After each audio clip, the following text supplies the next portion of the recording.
can never go far in this kingdom if you don't have something you are doing with your hands. That idea of telling you just give and you will prosper is a scam. Everybody prospering in this kingdom is doing something. When you have nothing to do, you make it difficult for God to bless you. It becomes easy for God to bless you when you have something to do. You can never prosper no matter the prophecies we give you. You must get something doing with your hands, because when God comes to bless you, there must be a contact place. There is no spirit that can prosper a man who is doing nothing. Don't find yourself idling away because somebody told you that you will deliver the nations, that you are an apostle to America, and then you are sleeping, you are seeing dollars. We have a generation of people today who just lock themselves up in the cave and they pray in tongues for 8 months, and when they come out and become fake prophets and scammers, because no matter how spiritual they are, they cannot deny the fact that they need clothes to wear and something to eat. And when they can no longer get those things, they close their eyes and say an angel is talking to them. And they say, bring what you have. You're having this in your pocket. Bring it out. In Psalm 128 verse 2, it says, for thou shalt eat the labor of thy hands. It says, happy shall thou be, and it shall be well with thee. You will eat of the labor of thy hands. Prosperity does not begin and end with giving and receiving. You've got to work with your hands. Don't allow your destiny to be scammed. At old age, you will weep.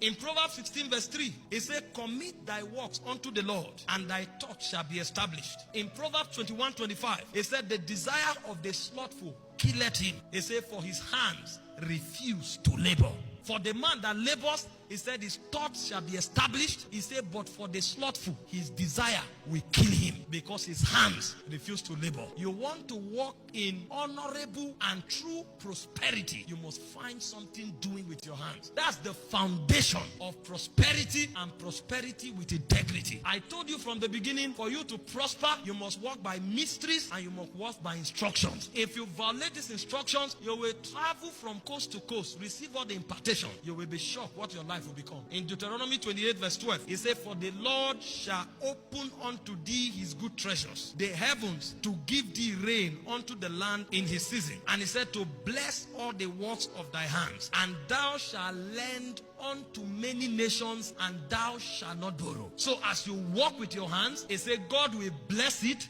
and then you will become a blessing to many nations, and you will not borrow. But the protocol of becoming big enough to bless many nations is that there is a work of your hands that God blesses. And so if there is no work you are doing, there is nothing God will bless. In Psalm 1 verse 3, the Bible said, and he shall be like the tree, that's the righteous, planted by the rivers of waters, that bringeth forth his fruit in his season. He said, his leaf shall not wither, and whatsoever he doeth, it shall prosper. And so if you are doing nothing, there is nothing that will prosper. When God wants to bless you, he looks out for the works of your hands. And so a man who works with his hands is a man that is assured of the blessings of God. This is not just for Christians. They say, I cause my rain to fall on both the good and the evil. It's a natural law. That's why the people of the world are working hard and working smartly, and they are making wealth in life, making riches, making money. You want to be part of those whose finances are established and who have dominion in the realm of finances. You must get something doing. The second way to prosper in this kingdom is by the covenant. God has a covenant of prosperity with his people, and the covenant he had with Noah is the covenant of exemption, that you will no longer be destroyed, and while you are yet being exempted, I will prosper you. And so he gave him a code for activating that covenant. He said, seed time and harvest, cold and heat, summer and winter will not cease. That means so long as the climatic conditions are kept, if you want to prosper,